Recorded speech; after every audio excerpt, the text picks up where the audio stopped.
Hey YouTube, took Friday night off this week, so back with another guitar review as usual. This is a Rally. I had a Rally Flying V before that was remarkably good, even though I'd never heard of them. So when I heard about this, I kind of knew that it was likely to be pretty good. I looked up, there's a Rally Les Paul, what is it, Addiction Club or something it's called on Facebook that I looked up. And so they do have a bit of a following, I think, or you never know how much stuff you read on the internet's true. I mean, if you look up Washburns are made by Matsumoku on the internet, and they never were, even though so many sites say it. But this is apparently an Epiphone, which kind of makes sense. It's quite like a sort of 90s Samick Epiphone, I would say. But this would be like a high-end Epiphone. I don't know if they really did. Sort of particularly high end. It's got like more binding than most Les Pauls. It's got quite iridescent mother of pearl inlays, which I think might be mother of pearl. When you look at them from the side, my pal Dad was always talking about looking at them from the side. They don't look like bits of plastic. I think they might actually be actual shells, if you know what I mean. So it's a set neck. Les Paul custom gold hardware. All I've really done is really clean this up and set it up, and it's got I really like this headstock. It's quite small compared to what you would normally expect on a Gibson. I was a bit concerned as soon as I saw it, thinking the D and G strings don't half go close to these tuners. Like, see when they come down, they don't half go close, but they don't actually touch. So if it's not touching, it's not really an issue. What I was thinking of doing, am I going to be able to do that? Is it stuck in behind stuff? I don't think it is actually. Oh no, it came out. I was toying with the idea of doing what I did on this guitar. See how I've got like rollers put in up here? That's basically just a bass string, the ball end off a bass string with a screw through it, so it's like a roller, but it basically means that the strings coming onto the nut are coming on at a good angle rather than coming in at a splayed angle. Gibsons tend to do, and it's like this sort of design kind of leans itself to it. I mean, to me that just looks like a wee face. I can see two eyeballs, like kind of the eyeballs pointing out the way, kind of opposite or cross-eyed. A wee clown face or something like that. Quite like it.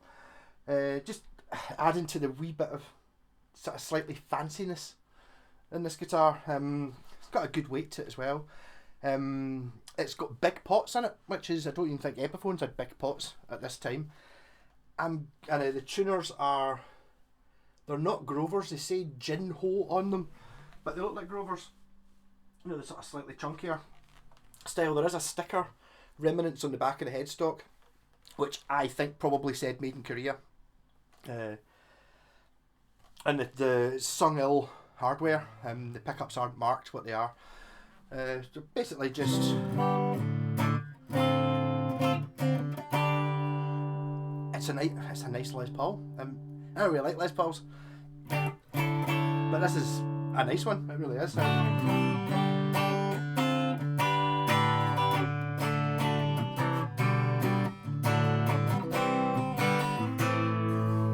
Playing through the wee Laney VC15.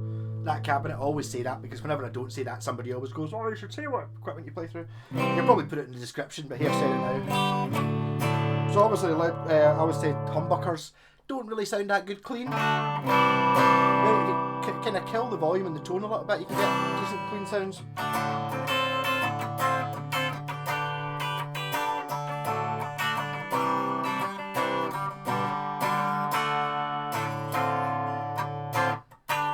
So I got to use my new fret file at and I got pal Chrissy. I was doing up one of his guitars, and he said there's a wee bottle of lemon oil in the bag you can have if you want. If you want, do my guitar and then you can keep it, because apparently he's got he's got a few bottles of it. And the stuff I've been using, which is called Dr. Stringfellows, something that I bought about 10 years ago, is not the same stuff. It's pure super noxious, and I was like, whenever I put it on, it was so unbelievably lemony that I really had to keep the guitar in the garage for a couple of days. Otherwise, everything tastes of it, burns your eyes, burns your skin. The actual Dunlop lemon oil doesn't actually do that, so I will probably be lemon oiling fingerboards an awful lot more. Normally I've only been doing it when it really needs it, because that stuff was just so noxious, and it means that I can't play the guitar for a couple of days. I've got it burnt, and if you just play it, it's burning your eyes, burning your skin, horrible stuff. So there's a wee top tip. The Dunlop lemon oil or fretboard conditioner, whatever it's called, is better than the Dr. I want to say Dr. Stringfellow. I don't think it was Dr. something stuff. I'll bring it through and look it out. It's rubbish. Or it's good, but it's pure super toxic. Yeah. So I've broken into the neck pickup to split it, so I could make it. I could put a phase switch in for the Peter Green sound. I've not done that yet. I've split the pickup because I had it out when I was cleaning the whole thing up anyway. Gave it a good deep clean. This thing was manky. So it is splittable. This has actually got like what are they called, fan connectors inside it, like wee plastic clips. So in theory you can just change the pickup without doing any soldering. Kind of can't do that now because I've separated the earth wire from the pickup. So it's like normally coming out of pickup you get two wires. You get like the start of the coil, which is often stuck to the earth, and then the hot or the output. So I've made it so it's got the start and the end, and the earth's a separate wire. That means that when I phase it, which is basically swap these two wires round upside down, it means that the back plate and the pickup cover doesn't go live.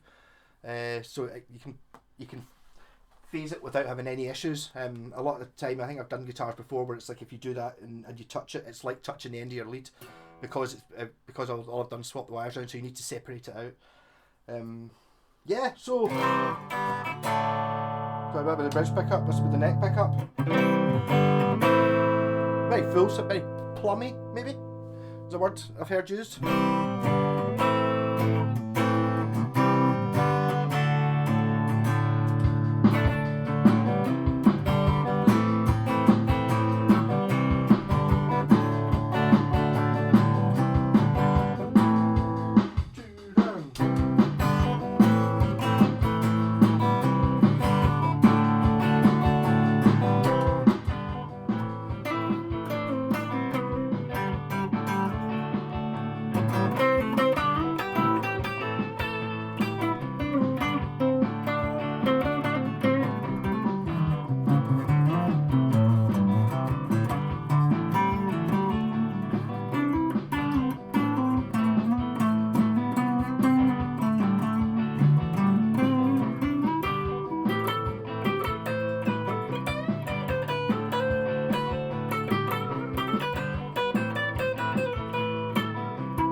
Volume and a tone tool.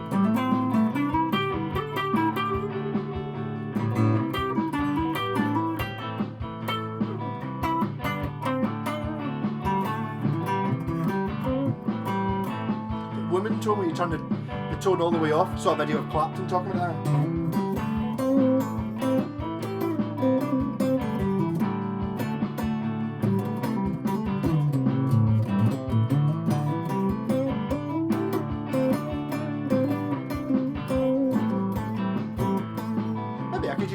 Eventually. Bridge. The tone up, the volume up full.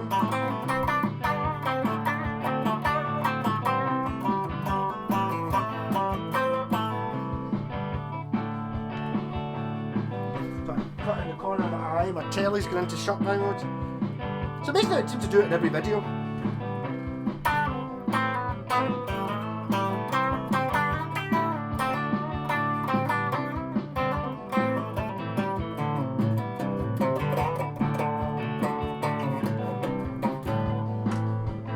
Livestream distortion pedal.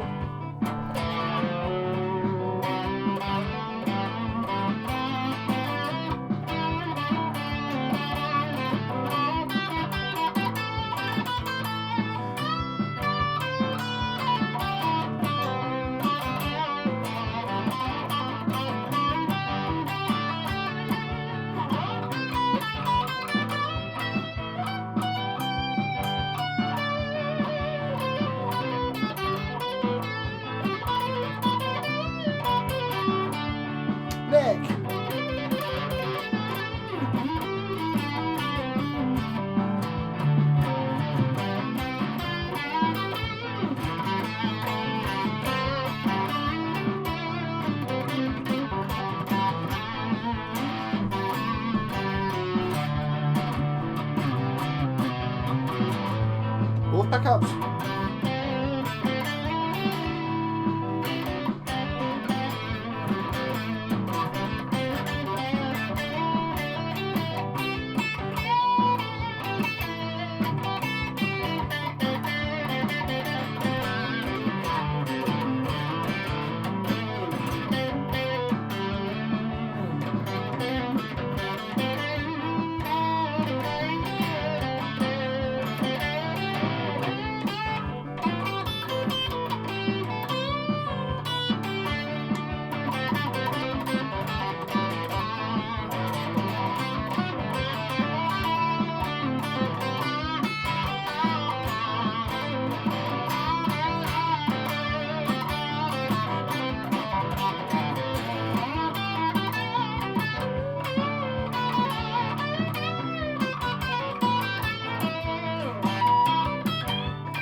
Maybe I've got a wee bit of the actions, maybe a little bit low.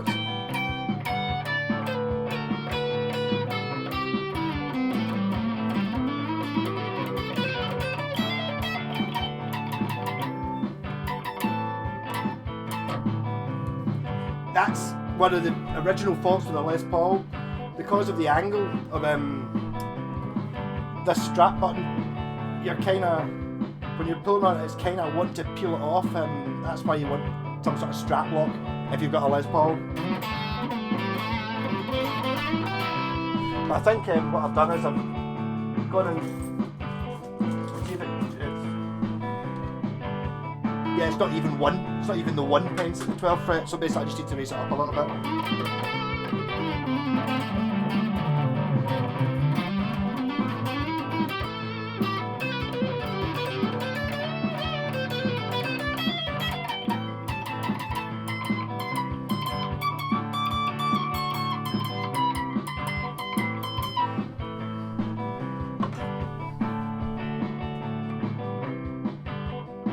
Okay.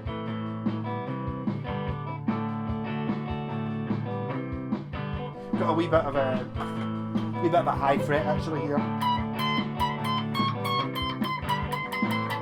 That's why I always try and do demos of all the guitars, because that is when you're playing it you actually notice these things. So that will not be a case when I decide I'm going to sell or swap this. It will not do that anymore. A sensible person would obviously do another video, but mad Malco, not sensible Malco.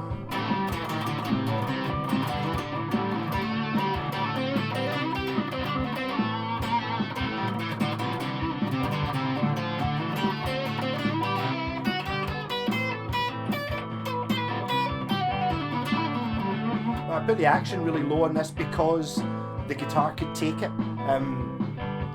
Some better, really good guitars can generally, you can get the action lower before things start to go wrong, but it's totally fine down here.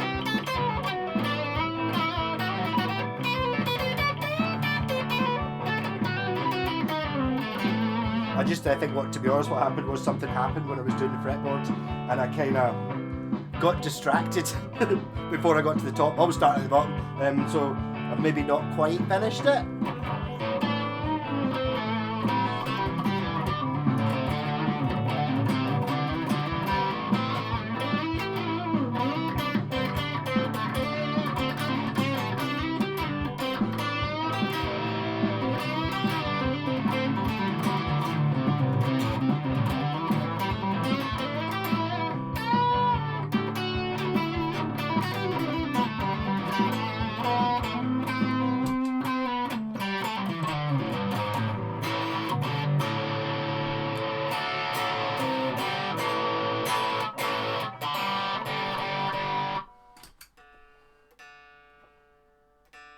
Again, do what I say, don't do what I do. If you're going to change the strings on a guitar, put the strings on the guitar, stretch the strings in, play it for half an hour, tune it again, and then play it. Don't do what I did, which yesterday was clearly put the strings on the guitar, tune it, and then leave it for a whole day. So the strings aren't stretched in, and they're worse than they would have been had I just put them on just now. So now it's hopefully holding. Tune, losing it a wee bit there.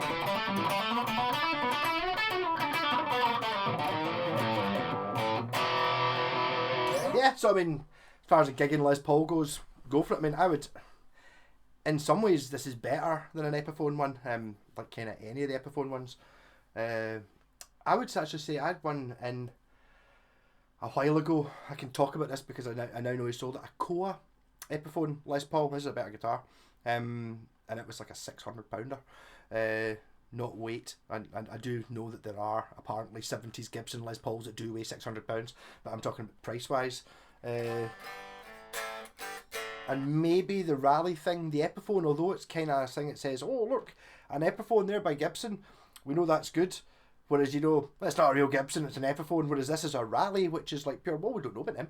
But looking at it, it's really, really nice. Pretty much in mint condition as well. It was really dirty, but I mean, the dirt, I think, sealed in the paint. I was worried about the pickups are a little bit tarnished looking, and I was being very careful with them. Because I've done this before with gold pickups, and you think, oh great, I'll get the brasso on it. You put the brasso on it, takes off the gold, and they end up silver. So they're kind of going a little bit on the silver side, but they're still gold. Yeah, so, and there's a rusty screw there. And the other screw I swapped. So there's two rusty screws on the back because I took them. That's that one and that one, which were both rusty, but that one is rusty as well. But a lot of people take this off. There doesn't seem to be any. Well, there wouldn't be any fading because it's black below this, so you can take this off, and it's not like it leaves a big mark. I don't know whether a Les Paul looks better with the scratch plate on or not.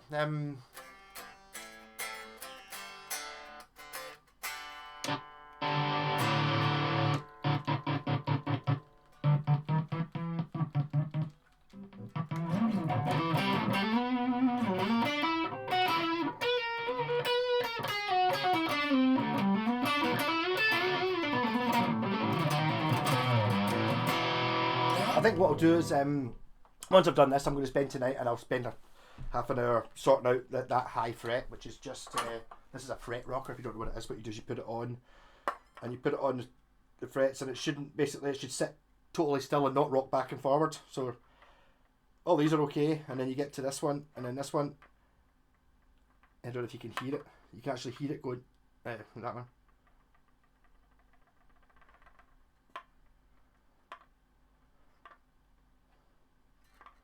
So right at this end of the fretboard, it's just the fingerboard's just there. That fret's a bit high, and that one's fine. So it's basically the 15th, 17th, 19th, the 20th fret needs either tapped in, or maybe I'll give it a shot with the dapping hammer. If that doesn't work, I'll just file it down and use my super new fret file, and it'll be superb. I mean, I'm being pretty picky with these things. I mean, this is better than set up just now than a modern guitar is, like if you buy it from the shop without actually getting it set up. Because normally what they would do is just crank the action up a little bit, and then you're there. And the truss rod is perfect and working because I checked it, it was me that adjusted it. So I'll probably play this on Sunday's live stream, and I'll play lots of stuff up here to prove that it's now working. So tomorrow night, Bucky o'clock, 8 o'clock. I've actually got a bottle of LD that I bought probably a couple of weeks ago and just didn't fancy it last week. So I'll see how I feel tomorrow. I might get a bottle of Bucky. I might just drink the LD. I don't know. My plan was I was going to make an LD bass out of a blue sunburst bass I had. So I was basically just going to stick an LD label on the headstock, paint the scratch plate yellow. That was really my plan. But I've actually did a swap today for my Trade Tuesday, which I've not yet announced, but just back from it. So, that's actually pretty good. I was really surprised. So that should be fun. And that actually, which is going to be in the video as well. It's getting confusing when I'm doing the Trade Tuesday things. Rather than doing one every week, I'm just doing them when they happen. But they're all turning into be hour-long videos and stuff, which is, I suppose, it's just the way it is, isn't it? Really, I could edit them down, but I mean, you can edit them yourself by you're only half paying attention. I think someone said before, it's like I do them they watch my videos when they're making dinner and stuff like that, which I could totally see. Great idea. It just kind of sits in the corner and is on, and you could be sitting there chopping stuff up. And if I'm actually saying something interesting, which I probably do, almost talk like 1 or 2 minutes of interesting things in every video, probably. You can sort of stop, watch the bit where it's interesting, and then go back to chopping up, and I go back to talking rubbish again. So, see you tomorrow night. Think up. I'm going to try and for the question, someone suggested that I should timestamp it. I know Phil McKnight does that, runs through it, but to be honest, I didn't. I was pretty drunk last week. I don't really fancy watching it. It's like I'd rather just kind of remember it being pretty good, because I'd had a great time, but I've got a funny feeling I might have been a bit slurry and talking a lot of rubbish, like not just rubbish, but just a little bit more than usual. So I've not actually watched it, so I'm going to try and timestamp it so when people ask me questions, I can sort of roughly put a sort of table of contents down in the description, so people can go, oh, he's talking about Les Paul's at 20 minutes in or whatever, 25 minutes. So if you've got any questions, it'd be cool if I could get a couple when I put the advert out tomorrow. The thing on YouTube, what's it called? The page, the community page, is it? There's a page where I can kind of put up a photo. I normally just take a photo of the Scottish flag with a bottle of bucky in front of it and say, I'm on in a couple of hours for live. So if a couple of people could put a question there, that'd be pretty cool. So give me something to start with, and I can actually, or if you're going to ask something that I probably don't know about, I can look it up. If you're looking at 1980 to 1985 Japanese guitars, I can pure wing that. If you're asking me about other stuff, it's like, have you seen the new Squire Classic Vibe basses? It's no, I haven't. But I'll have an opinion on it, because I've got an opinion on everything. It'll be a completely unsolicited, unbased, not unbiased, unbased opinion, but I'll have an opinion of what I reckon. Yeah, it's like, enough talking rubbish. Catch you tomorrow night at 8 o'clock Scotland time for some booze